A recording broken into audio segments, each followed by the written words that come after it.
Praise lord హల్లెలూయా. మన ప్రభువును రక్షకుడైన క్రీస్తు వారి పేరట మీ అందరికీ కూడా వందనాలు సహోదరులారా. మరి కరెక్ట్‌గా ఒక 20 సంవత్సరాల క్రితము మనము మన ఇండియా దేశం చూసుకుంటే గనక, అంతకుముందు మన ఇండియాలో ఉన్నవాళ్ళు విదేశాలు గానీ, పక్క రాష్ట్రాలు తమిళనాడు, కేరళ, ఢిల్లీ ఇలా కూడా ఎళ్లి పని చేసుకుంటూ ఉండేవారు. ఆ టైంలో రేషన్ కార్డ్ లేకపోతే గనక అంతగా పెద్ద పట్టింపు ఏమి ఉండేది కాదండి. ఇక్కడ రేషన్ కార్డులు తీస్తున్నారన్నా, వెళ్దాంలే, తీపిచ్చుకుందాంలే. ఒకవేళ ఓటర్ ఐడీ కార్డ్ రాస్తున్నారన్నా, గుర్తింపు కార్డు రాస్తున్నారన్నా కూడా పెద్ద పట్టించుకునేవారు కాదు. కానీ తర్వాత మన ఇండియా దేశంలో ఏం జరిగిందంటే, ఆధార్ కార్డ్ అనే సిస్టమ్‌ని పెట్టారు. మీ అందరికి తెలుసు కదండీ! ఈ ఆధార్ కార్డ్ అనే సిస్టము ఎంత ఫాస్ట్‌గా జరిగిందంటే, ఒకవేళ ఆధార్ కార్డు లేకపోతే నువ్వు ఇండియన్ కాదు. నువ్వు ఇండియాకి సంబంధించిన వ్యక్తివి కాదు అని చాలా సీరియస్‌గా దాన్ని అమల్లోకి తీసుకొచ్చారు. అప్పుడు అంతకుముందు రేషన్ కార్డ్ లేకపోయినా ఎవరు పట్టించుకోలేదు. గుర్తింపు కార్డ్ లేకపోయినా ఎవరు పట్టించుకోలేదు. ఆధార్ కార్డు గురించి మేము చూసుకుంటే గనక హైదరాబాద్‌లో ఉన్నవాళ్ళు, అదే విధముగా ఢిల్లీలో ఉన్నవాళ్ళు, మద్రాసులో ఉన్నవాళ్ళు, ఇలాగ 29 రాష్ట్రాలు ఎక్కడున్నా కూడా మరి ఆధార్ కార్డులు తీర్చుకోవడానికి వారి ప్రాంతాలకు వచ్చేసారు. తెలుసు కదండీ మనందరికని. మరి వచ్చి ఆధార్ కార్డులు తీర్చుకుని, హమ్మయ్య! ఆధార్ కార్డ్ అయిపోయిందిరా బాబు. పైగా ఆధార్ కార్డ్ వెంటనే అయిపోయిందా? అందరూ ఒకేసారి వచ్చేసారు కాబట్టి ఖాళీ ఉండేది కాదండి. చాలా ఇబ్బంది పడిపోయేవారు. అప్పుడు ఎప్పుడైతే ఆధార్ కార్డు తీపిచ్చేసుకున్నారో, హమ్మయ్య! అయిపోయిందిరా బాబు అన్నారు. ఈ ఆధార్ కార్డు సిస్టమ్ అనేది ఎవరెవరికి? చిన్న పిల్లల మొదలుకొని, అంటే పుట్టిన బిడ్డను మొదలుకొని, తర్వాత వృద్ధులు, యవనస్తులు, పెద్దవారు, చదువుకున్నవారు, చదువు లేనివారు అందరూ కూడా ఈ ఆధార్ కార్డుని తీసుకోవాలి. ఒకవేళ నాకు చదువు లేదండి, లేకపోతే నాకు డబ్బు లేదండి, నాకు జాబు లేదండి అంటే కుదరదు. నీకు డబ్బున్నా, చదువున్నా లేకపోయినా, డబ్బున్నా లేకపోయినా, ఇల్లున్నా లేకపోయినా, నువ్వు ఇండియన్ అయితే తప్పనిసరిగా ఆ యొక్క ఆధార్ కార్డుని తీసుకోవాలి, రూల్. అలాగే పరిశుద్ధ గ్రంథంలో ఒక వచనం చదువుతాను చూడండి. ఎందుకు ఈ మాట మీకు చెప్పానంటే, ఇవాళ చెప్పబోయే అంశం మీకు అర్థం కావాలంటే, ఈ విషయం అర్థం కావాలని ముందు మీకు చెప్పాను.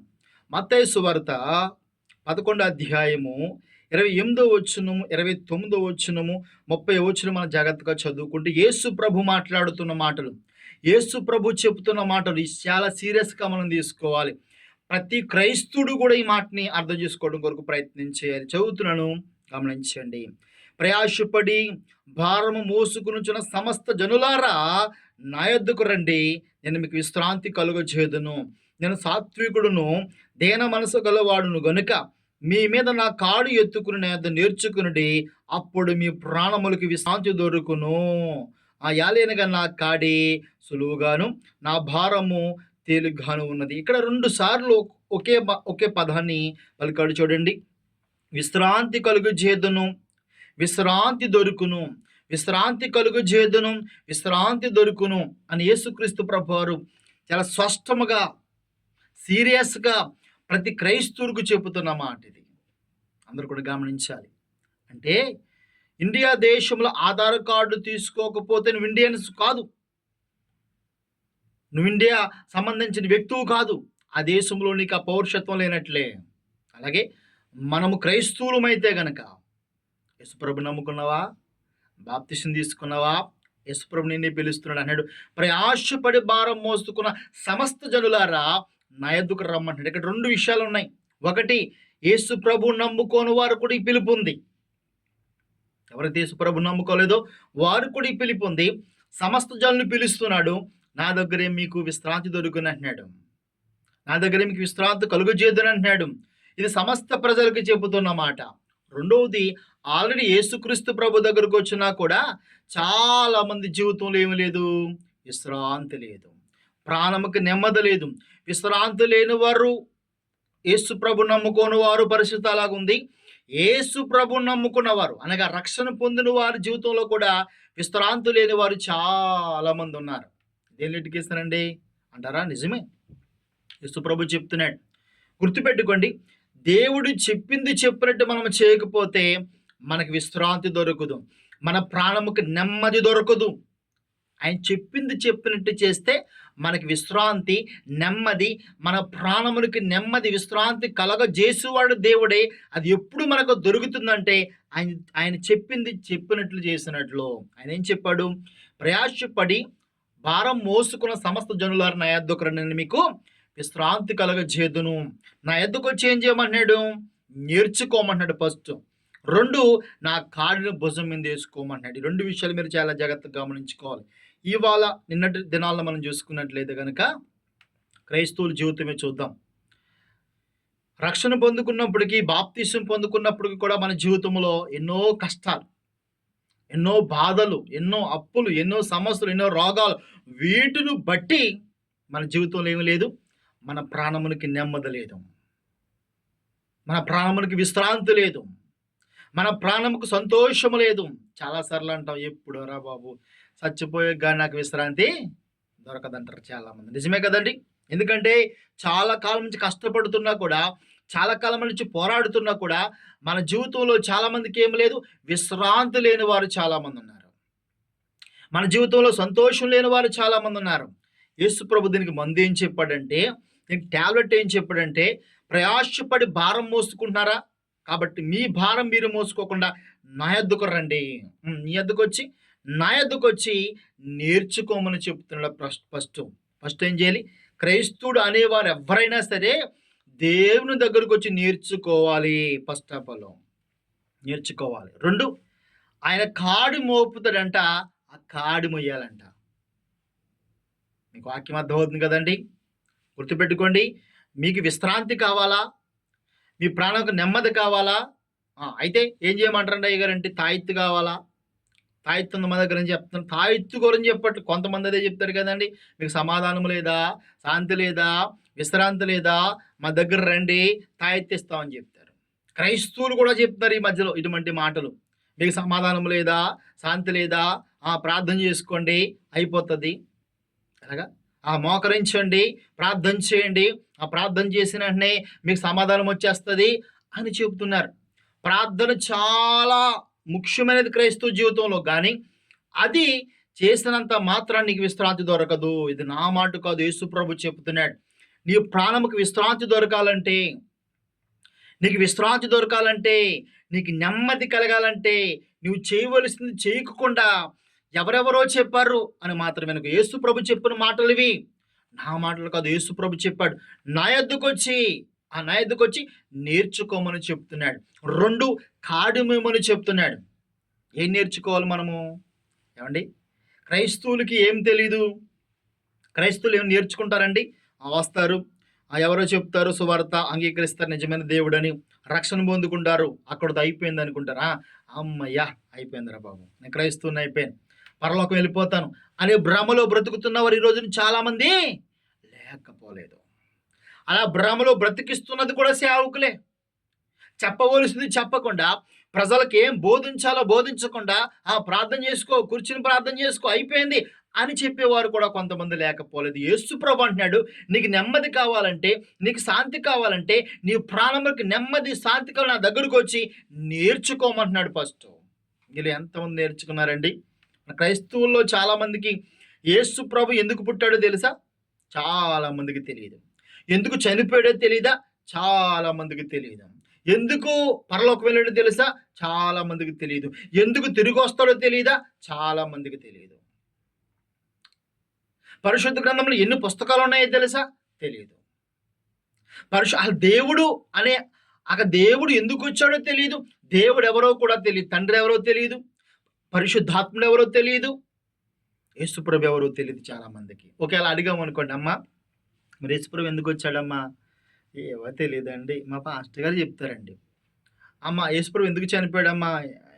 తెలియదండి, మా పాస్టర్ గారు చెప్తారు అని చెప్తారండి కదా. చాలామంది మీరు చూడండి, క్రైస్తవులు మీరు అడగండి ప్రశ్నలు, ఏమీ తెలియదు, ఏమి నేర్చుకోరు. యేసుప్రభు చెప్పాడు, ఇది నా మాట కదా, యేసుప్రభు అన్నాడు, ఆయనే చెప్పాడు. చూడండి, నేను సాత్వికుడును దీన మనసు గలవాడును గనుక మీ మీద నా కాడు ఎత్తుకుని యొద్ద నేర్చుకునుడి, అప్పుడు మీ ప్రాణములకు విశ్రాంతి దొరుకును. దేవుడు సాత్వికుడు అంట. దీన మనసు కలిగిన వాడంటే నీకు చదువు వచ్చినా రాకపోయినా, డబ్బున్నా లేకపోయినా, ఇల్లున్నా లేకపోయినా ఫస్ట్ నువ్వు నేర్చుకునేవాడుగా ఉండాలి. ఏం నేర్చుకోవాలి నువ్వు? పరిశుద్ధ గ్రంథం ఉన్నదండి, దేవుడు ఇచ్చాడు. నీకు దేవుడు ఎవరో అర్థం కావాలంటే, దేవుని గురించి నీకు తెలియాలంటే పరిశుద్ధ గ్రంథాన్ని చదువుచు, ఒకవేళ నీకు చదువు రాకపోతే పరిశుద్ధ గ్రంథంలో మాటలు వినిచు, దేవుని వాక్యం విని నేర్చుకోవాలి మనందరం కూడా. మనలో చాలామందికి చంద్రబాబు నాయుడు గారు ఎవరో తెలుసు కదండి, ఆయన దేవుడు తెలుసు. రాజశేఖర రెడ్డి గారు ఎవరో తెలుసు, ఆయన దేవుడు తెలుసు కదండి. ఇలా చెప్పుకుంటూ పోతే మనలో చాలామందికి ఎవరేంటో తెలుసు. కువైట్లో ఎలాగుంటుందో తెలుసు, దుబాయ్లో ఎలాగుంటుందో తెలుసు, పక్కింటి వారు ఏం చేస్తున్నారో తెలుసు, ఎదురింటి వారు ఏం చేస్తున్నారో తెలుసు. ఇలాగ అన్నీ తెలిసిన మనకి దేవుడు ఎవరో తెలుసా? యేసుప్రభు ఎందుకు వచ్చాడో తెలుసా? పరిశుద్ధ గ్రంథంలో మాటలు మీకు ఏమైనా అర్థమవుతుందా? ఏమైనా నేర్చుకుంటున్నారా? ఇంతకీ ఎందుకు నేర్చుకోవాలండి? నేర్చుకోకపోతే పరలోకం ఇవ్వడండి, ఎవరండి? యేసుప్రభు చెప్తున్నాడు, మీరు దేవుని గురించి నేర్చుకోకపోతే దేవుడు మీకు పరలోకం ఇవ్వడు. ఇంతకు ఎందుకు నేర్చుకోవాలి? ఇంతగా ఎందుకు నేర్చుకోవాలి? ఏమండి, డ్రైవింగ్ ఎందుకు నేర్చుకుంటారు? డ్రైవింగ్ చేయడానికి. వంట ఎందుకు నేర్చుకుంటారు? వంట వండడానికి, అంతే కదండి. మిషన్ ఎందుకు నేర్చుకుంటారు? కుట్టడానికి, ఈజీ. మరి దేవుని వాక్యం ఎందుకు నేర్చుకోవాలి? అందరినీ మరొకరికి చెప్పటానికి, అంతే కదండి. అంతే సింపుల్ థింగ్. వంట ఎందుకు నేర్చుకున్నారో బాబుని వండడానికి, డ్రైవింగ్ ఎందుకు నేర్చుకున్నారో బాబుని డ్రైవింగ్ చేయడానికి. డ్రైవింగ్ వచ్చాను కూర్చుని నీకు ఏమైనా ఉపకారం ఉందా? ప్రతిఫలం లేదు. యేసుప్రభు అంటున్నాడు, నీకు చదువు వచ్చినా రాకపోయినా, డబ్బున్నా లేకపోయినా, జ్ఞానమున్నా లేకపోయినా, చూడండి ఇర్మీయా గ్రంథంలో ఒక మాట చెప్తున్నాడు ఆయన. ఇర్మీయా గ్రంథము 9వ అధ్యాయము 24వ వచనం, అతిశ్రయించువాడు దేనిని బట్టి అతిశయింపవలెను అనగా, భూమి మీద కృప చూపు నీతి న్యాయములు జరిగించుచున్న యెహోవా నేనే అని గ్రహించి నన్ను పరిశీలనగా తెలుసుకున్నట్టు బట్టియే అతిశ్రయింపవలను. అట్టి వాటిలో నేను ఆనందించువాడనని యెహోవా సెలవిచ్చుచున్నాడు. గుర్తుపెట్టుకోండి, పరిశీలనగా తెలుసుకోవాలంటే ఎవరిని తెలుసుకోవాలి? మీకు చాలా తెలుసు లోకంలో దేవుడి గురించి ఏం తెలుసా? దేవుడు చెప్తున్నాడు, నన్ను పరిశీలనగా తెలుసుకున్నట్టు బట్టే అతిశయింపవలను. నువ్వేదో బాప్తిసం పొందేస్తావని గొప్ప అనుకోకు. ఎప్పుడు నువ్వు గొప్ప పొందాలి తెలుసా? ఎప్పుడు అతిశయించాలో తెలుసా? ఎప్పుడు సంతోషించాలో తెలుసా? దేవుణ్ణి అనుభవపూర్వకంగా తెలుసుకోవాలి, పరిశీలించి చదువుకోవాలి. పరిశీలించి పరిశుద్ధ గ్రంథాన్ని చదువునప్పుడు, పరిశీలించి దేవుని మాటలు విన్నప్పుడు, లోకంలో చూడండి మనకి చాలామంది ఉంటారు. ఎందుకు చెప్తున్నాడు? కొంతమంది నాకు చదువు రాదు, నాకేం రాదు అని చెప్తారు. సీరియల్ చూస్తారు కదండి కొంతమంది, సీరియల్ మొదటి నుంచి లాస్ట్ దాకా ఏం జరిగిందో చెప్పేస్తారు. సినిమా చూస్తారు కొంతమంది, ఫస్ట్ నుంచి లాస్ట్ దాకా ఏం జరిగిందో చెప్పేస్తారు. చెప్పరా? వాళ్ళు దేవుని వాక్యం ఎందుకు నేర్చుకోరు? కొంతమంది చాలా జాబులు చేసే వాళ్ళు అంటారు, చదువుకునే వాళ్ళు అంటారు. వాళ్ళకి జాబ్ చేయడానికి, చదువుకోవడానికి అన్ని టైం ఉంటుంది, కానీ పరిశుద్ధ గ్రంథం చదవడానికి టైం ఉండదు. ఇది ఒకటి. నీవు దేవుని యొక్క స్వార్థలో పాలు భాగస్తులు కావాలంటే, దేవుడు ఉద్దేశం ఏంటంటే, షార్ట్కట్లో చెప్పాలంటే, నీకు విశ్రాంతి కావాలా, నీ ప్రాణముకు సమాధానం కావాలంటే 2 పనులు చేయమంటున్నాడు. ఏంటి ప్రభు అంటే, ఒకటి దేవుని వాక్యాన్ని నేర్చుకో. లోకంలో నువ్వు చాలా నేర్చుకుంటావు, వంట నేర్చుకుంటావు, డ్రైవింగ్ నేర్చుకుంటావు, మిషన్ నేర్చుకుంటావు, చదువు నేర్చుకుంటావు. ఇవన్నీ కోటి విద్యలు కూటు కోసమే. కోటి విద్యలు కూటు కోసమే. కోటి ఒకటే విద్య ఏంటంటే, నీ ఆత్మని నిన్ను పరలోక రాజ్యానికి చేర్చే విద్య ఏమైనా ఉన్నదంటే దేవుని వాక్యాన్ని చదవటము, దేవుని వాక్యాన్ని నేర్చుకోవటము. ఈ విద్య కోటి ఒకటో విద్య. ఈ విద్య అందరూ నేర్చుకోవాలి. నీకు చదువు రాకపోయినా సరే, ఆయన దీన మనసు గలవాడు కదండి, సాత్వికుడు కదండి, బాధపడ్డావు, తప్పులు వచ్చినా బాధపడి నేర్చుకోమంటాడు. ఎవరికైనా జ్ఞానము కొదువుగా ఉన్న ఎడల అతడు దేవుణ్ణి అడగవలను, అతడు ఏమాత్రము గద్దించక ధారాళముగా దయచేస్తాడండి దేవుడు. ఫస్ట్ దేవుని వాక్యాన్ని నేర్చుకోవాలి, దేవుడు ఎవరో తెలుసుకోవాలి, దేవుడు ఎందుకు వచ్చాడో తెలుసుకోవాలి, ఎందుకు చనిపోయారో తెలుసుకోవాలి, ఎలా చనిపోయారో తెలుసుకోవాలి, ఎందుకు పరలోకం వెళ్ళాలో తెలుసుకోవాలి, ఎందుకు మరలా వస్తాడో తెలుసుకోవాలి. అవన్నీ తెలుసుకోవాలంటే పరిశుద్ధ గ్రంథాన్ని చదవాలి, లేకపోతే దేవుని వాక్యాన్ని చాలా స్పష్టంగా వినాలి, మనస్సు పెట్టాలి. ఒకటి. రెండోది ఏంటంటే, ఏం చెప్పాడైనా, నా కాడిని ఎత్తుకుని నా కాడి మొయ్యాలంటాడు. చూడండి రెండో మాట ఏం చెప్పాడైనా, రెండో మాట ఏం చెప్పాడు? నేను సాత్వికుడును దీన మనసు కలవాడును గనుక మీ మీద నా కాడు ఎత్తుకుని నా యొద్ద నేర్చుకునేటప్పుడు మీకు విశ్రాంతి దొరుకును. యాలనగా నా కాడు సులువుగాను నా భారము తేలుగాను ఉన్నది. మనము ఈ లోకానుసారంగా ఎన్నో భుజాలు మోస్తున్నాం కదండి. ఎంతో కష్టపడి కుటుంబాన్ని పోషించుకుంటున్నాం. ఎంతో కష్టపడి రకరకాల పనులు చేసి మన దేహమును సంరక్షించుకుంటున్నాం. మన కుమారులను పోషిస్తున్నాం, కుమార్తెలు పోషిస్తున్నాం, మనం పోషించుకుంటున్నాం. ఇల్లు కట్టుకుంటున్నాము, పెళ్లి చేసుకుంటున్నాము, భూములు కొనుక్కుంటున్నాము, బంగారం కొనుక్కున్నాము. ఇదంతా కూడా లోకంలో ఏదో కష్టపడి పనిచేసి చేస్తూ ఉన్నాం. మరి క్రీస్తు మోపిన కాడి, ఈ కాడి దేవుడే మోపుతాడు కాబట్టి పరిచర్య అనే కాడి భారం కూడా అందరూ కలిగి ఉండాలంటండి. ఈ మాటలు కొంతమంది అంగీకరించడానికి కష్టంగా ఉండొచ్చు. ఇది నిజం. ఒకవేళ మీరు గనక వాక్యం నేర్చుకోకుండా దేవుని సువార్త పనిలో భాగస్తులు కాకుండా, సువార్త పని అంటే ఏంటి బ్రదరు అంటే, సువార్త పని అంటే వాక్యం చెప్పేది ఉంది, వాక్యం ప్రకటించేది ఉంది, పాటల పరిచర్య ఉంది, సువార్తలో రకరకాల నానా విధములైన పరిచర్యలు కలవంటాడు. పరిచర్యలు నానా విధములుగా ఉన్నవి అంటాడు. చాలా పరిచర్యలు ఉన్నవి. సంఘ కాపురికి సహకారుగా ఉండటం, ఇలా పరిచర్యలను భాగస్తుడు కాకపోతే నువ్వు ముసలమ్మవైనా, ముసలోడువైనా, పరిచయుడువైనా, పెద్దోడువైనా, కుర్రోడువైనా, ఎవరైనా సరే పరిచర్య భారము కలిగి ఉండాలి. లోకంలో నీ కుటుంబాన్ని పోషించుకోవడానికి ఏదో పని ఎలాగైతే కలిగి ఉన్నావో దేవుని పనిలో కూడా భాగస్తుడు కావాలి. ఒకవేళ నీవు అలా చేయకపోతే, రెండు పనులు చేయకపోతే నీకు విశ్రాంతి దొరకదు, నీ ప్రాణంకి విశ్రాంతి దొరకదు. ఎవరికి దొరుకుతుంది తెలుసా అండి? మీ పాస్టర్ గారికి, మీ పాస్టర్ గారికి దొరుకుతుంది విశ్రాంతి. అదేంటి అయ్యగారు, నేను కానుకలు ఇస్తానండి, నేను సందా బియ్యం ఇస్తానండి. నువ్వు సందా బియ్యం కానుకలు ఇవ్వాలి, పాస్టర్ గారిని పోషించవలసిన బాధ్యత నీదే. కానీ అవి ఇస్తే నీకు విశ్రాంతి దొరకదు. భయపడుతున్నారా? నువ్వు కానుకలు ఇచ్చేసి, లేకపోతే సందా బియ్యం ఇచ్చేసి, బత్తాకాయలు ఇచ్చేసి, కొబ్బరి బొనాలు ఇచ్చేసి, ఇవేవి ఇచ్చేసాను దేవునికి అనుకుని విశ్రాంతి దొరుకుతుందంటే నీ అమాయకత్వం. ఎవరు దొరుకుతుంది విశ్రాంతి? మీ పాస్టర్ గారికి, పాస్టమ్మ గారికి పరిచర్య చేసేవారు దొరుకుతుంది. ఎందుకంటే వాళ్ళు ఏం చేస్తారు? పరిచర్య నేర్చుకున్నారు, దేవుని గురించి పరిచర్య భారము కలిగి ఉన్నారు. దేవుని దగ్గరకు వచ్చి నేర్చుకున్నారు, దేవుడు ఎవరో తెలుసుకున్నారు, దేవుని మాటలు తెలుసుకున్నారు. రెండోది పరిచర్యలో భాగస్తులయ్యారు. కానీ విశ్రాంతి వాళ్ళకు వస్తుంది కానీ నీకెందుకు వస్తుంది? మీకు అర్థమైంది నా యొక్క ఆలోచన?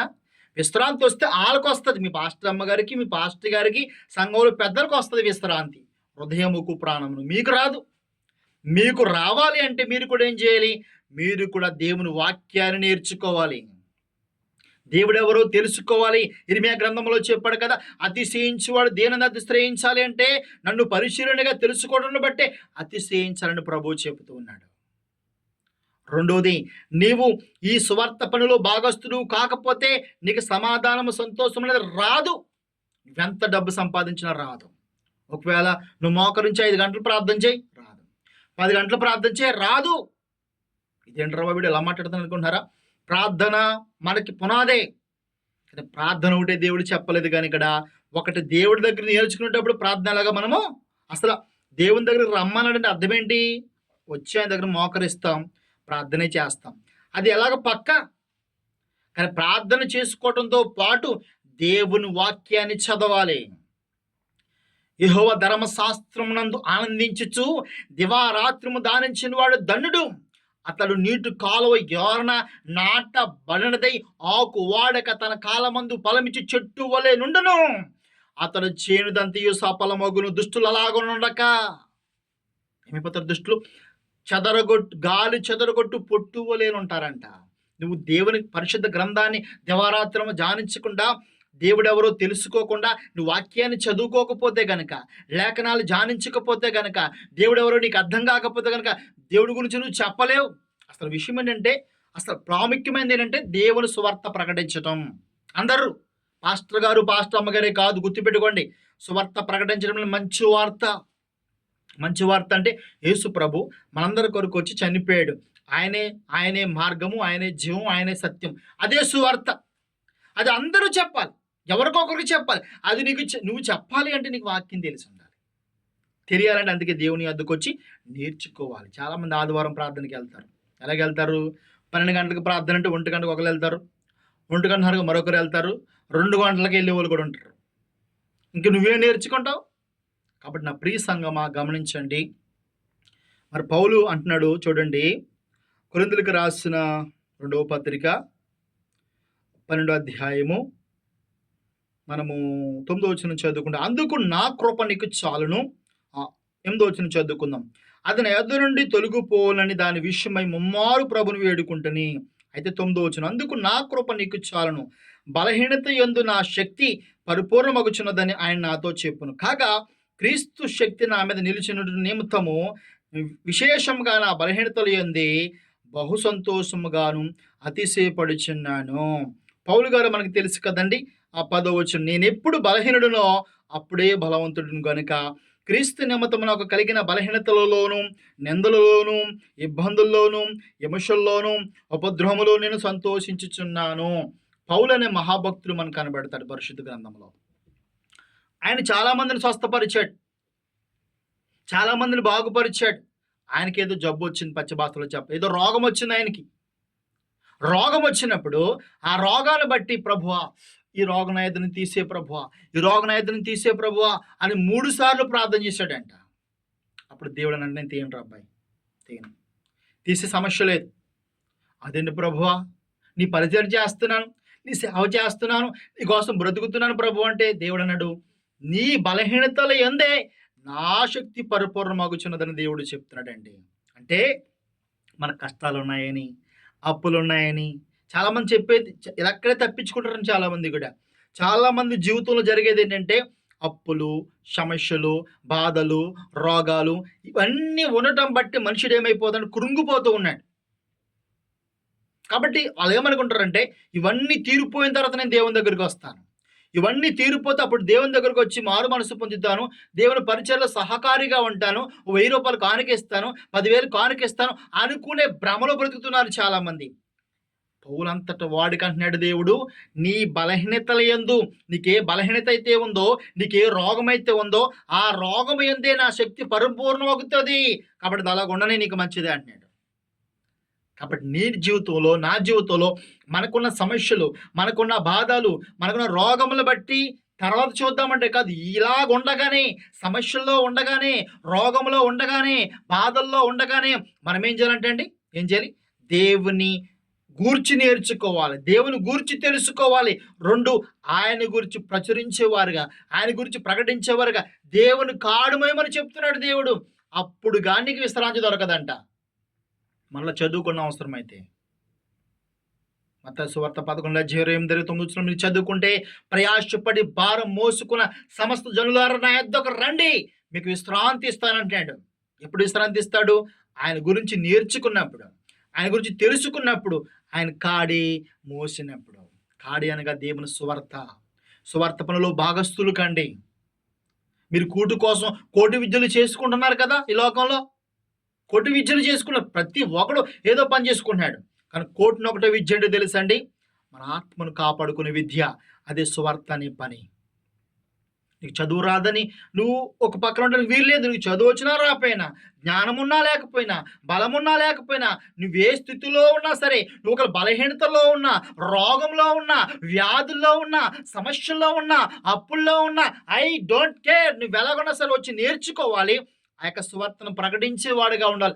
అప్పుడే నీకు విశ్రాంతి, అప్పుడే నీకు సమాధానం, అప్పుడే నీకు నెమ్మది అని దేవుడు చెప్తున్నాడు.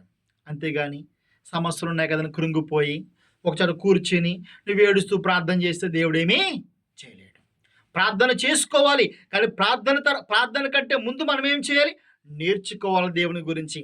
దేవుని మనస్సు ఏంటి, దేవుడు ఎవరో నీకు అర్థం కావాలంటే 66 పుస్తకాలు నువ్వు చదవాలి. దగ్గరగా 1100 అధ్యాయాలు కలిగిన పుస్తకం, 33,000 వచనాలు కలిగిన పుస్తకం, ఈ పరిశుద్ధ గ్రంథం నువ్వు చదవకపోతే కనుక దేవుడెవరో నీకు అర్థం కాదు. దేవుడెవరో నీకు అర్థం కాకపోతే దేవుని గురించి నువ్వేమి చేయలేవు. దేవుని గురించి నువ్వేమి చేయకపోతే నీకు సమాధానం ఉండదు, నీకు సంతోషం ఉండదు, నీ ప్రాణంకి నెమ్మది ఉండదు.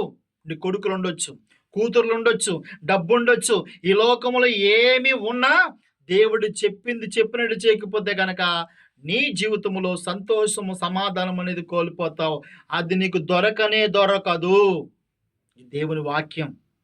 దేవుని వాక్యం. యేసు ప్రభు చెప్పిన మాటలివి. కాబట్టి నా ప్రియ సంఘం అర్థం చేసుకోండి. మరి సీరియాలు నేర్చుకుంటున్నారు. ఎన్నో నేర్చుకున్నారు ఈ లోకంలో. మనిషి చూసుకుంటే అంతరిక్షంలో కూడా వెళ్ళి వస్తున్నాడు మనిషి. ఎన్నో నేర్చుకున్నాడు. కానీ ఈ దేవుడి గురించి తెలుసుకోండి. నేర్చుకోండి. నేర్చుకున్న ఆ యొక్క దేవుని మాటలు సువార్త రూపంలో ఒక వ్యక్తికి అందించండి. అదే మీకు ఆశీర్వాదము. అదే మీ ప్రాణముకు నెమ్మది. అప్పుడే దేవుడు ఇస్తానని చెప్తున్నాడు. అలా ఉండాలని కోరుకుంటూ నేను ఆ మాటలు ముగిస్తున్నాను. మీ అందరు కూడా వందనాలు సహోదరులారా. మరి ఈ వాక్యమైన మీరందరూ కూడా వెంటనే కాదు కానీ మరి మీరు కూడా మీ స్నేహితులకి, మీ బంధువులకి షేర్ చేయండి. వారిని కూడా బలపరచండి. మీ అందరికి కూడా మరొకసారి వందనాలు.